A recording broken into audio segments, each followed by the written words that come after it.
मित्रांनो, बहुतांश लोक सेविंग अकाउंटमध्ये करंट अकाउंटमध्ये पैसे ठेवतात, परंतु थोडी जर शक्कल वापरली तर या सेविंग अकाउंटमध्ये देखील तुम्हाला एफडी सारखं व्याज भेटणार आहे।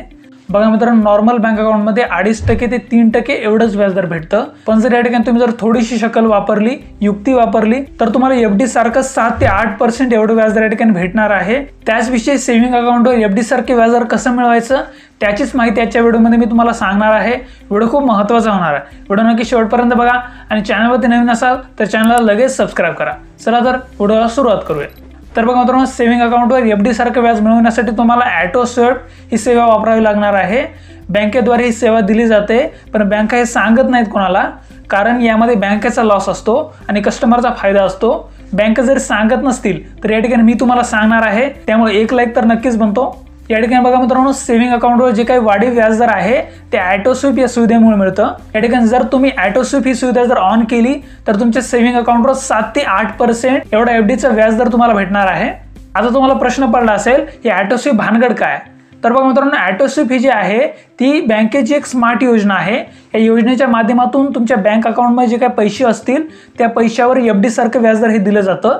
यात तुमचं जे काही सेविंग अकाउंट असेल, करंट अकाउंट असेल ते डायरेक्ट एफडीशी लिंक केलं जातं आणि जेव्हा केव्हा तुमच्या बँक खात्यामध्ये ठराविक रकमेपेक्षा जास्त जर पैसे आले तेव्हा ती जादा रक्कम एफडी मध्ये रूपांतरित केली जाते। उदाहरणार्थ बघा, जर तुम्ही तुमच्या बँक खात्यामध्ये स्वीप लिमिट 50,000ची लावली आणि तुमच्या बँक खात्यामध्ये 80,000 जर असतील तर त्या ठिकाणी 50,000च्या वरती 30,000 रुपये जे आहेत ती एफडी मध्ये रूपांतरित केली जाते आणि त्यावर तुम्हाला 7 ते 8% एफडीचा जो काही व्याजदर असतो तो दिला जातो। म्हणजे तुम्हाला सेविंग अकाउंटपेक्षा 2 ते 3 पट जास्त व्याजदर या ठिकाणी भेटणार आहे। पण आता तुम्हाला प्रश्न पडला असेल, यामध्ये लिक्विडिटी असते का? कारण आपण जी काही पारंपरिक जी एफडी असते ती एफडी बनवली की ती तुम्हाला तोडता येत नाही। जोपर्यंत मॅच्युरिटी होणार नाही तोपर्यंत तुम्हाला एफडी मधले पैसे वापरता येत नाहीत। परंतु ऑटो स्वीपचं तसं नाहीये, या ठिकाणी तुम्हाला लिक्विडिटी असणार आहे। तुम्हाला जेव्हा केव्हा पैसे पाहिजे असतील तेव्हा ते पैसे तुम्ही यूज करू शकणार आहात। याचं एक महत्त्वाचं वैशिष्ट्य म्हणजे स्वेप्ट इन सुविधा। जर तुमच्या बँक खात्यामध्ये पैसे जर कमी असतील, बॅलन्स कमी झाला असेल आणि तुम्हाला इमर्जन्सीमध्ये पैसे पाहिजे असतील तर तुम्ही एफडी मध्ये जे काही पैसे आहेत ते डायरेक्टली बँकेमध्ये ट्रान्सफर हे देखील करू शकता। म्हणजे बघा, तुमचे जे काही पैसे आहेत ते लिक्विडेड असणार आहेत, पण तरी देखील त्या रकमेवर तुम्हाला एफडी सारखं व्याजदर भेटणार आहे। आता ठिकाणी ऑटो स्वीपचे फायदे काय काय आहेत त्याची माहिती घेऊया।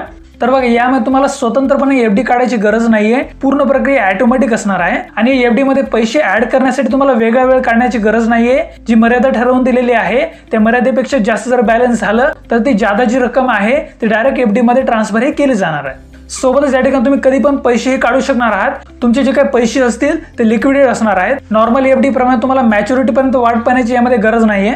आता ठिकाणी बँक खात्यामध्ये ऑटो स्वीपची सुविधा कशी ऑन करायची त्याची माहिती आपण घेणार आहोत। यामध्ये ऑफलाईन आणि ऑनलाईन दोन्ही स्वरूपात तुम्ही तुमच्या बँक खात्यामध्ये ऑटो स्वीपची जी काही सुविधा आहे ती ऑन करू शकणार आहात। ऑफलाईन मध्ये जर तुम्हाला ही सुविधा ऑन करायची असेल तर तुम्हाला तुमच्या बँकेच्या शाखेमध्ये जावे लागेल आणि त्या ठिकाणी ऑटो स्वीप फॅसिलिटी जी आहे ती ऑन करण्याची विनंती तुम्हाला करावी लागणार आहे। आणि ऑनलाईन स्वरूपात तुम्हाला जर ऑटो स्वीपची सुविधा ऑन करायची असेल तर तुम्हाला त्यासाठी बँकेच्या वेबसाईट किंवा मोबाईल ॲपवर जायचं आहे आणि तिथे लॉग इन करायचं आहे आणि त्यानंतर फिक्स डिपॉझिट हे जे ऑप्शन आहे त्यावर क्लिक करायचं आहे आणि त्यातून ऑटो स्वीप फॅसिलिटीचा ऑप्शन आहे तो तुम्हाला निवडायचा आहे। मग तिथं तुमची जी काही स्वीप लिमिट आहे ती तुम्हाला टाकायची आहे। उदाहरणार्थ 50,000 किंवा 1 लाख अशी स्वीप लिमिट तुम्ही या ठिकाणी टाकू शकणार आहात। स्वीप लिमिट टाकली की लगेच तुम्हाला सबमिट करायचं आहे। मग त्यानंतर तुमचं जे काही बँक खातं आहे त्यावर ऑटो स्वीप स्कीम ही लागू होईल। त्यानंतर तुमच्या देखील बँक खात्यामध्ये एफडी सारखे व्याजदर हे मिळायला लागेल। थोडक्यात बघा, महत्त्वाची अशी माहिती होती। व्हिडिओ जर आवडला असेल तर व्हिडिओ लाईक करा, शेअर करा, सोबतच अशाच व्हिडिओसाठी आपल्या चॅनलला पण लगेच सबस्क्राइब करा।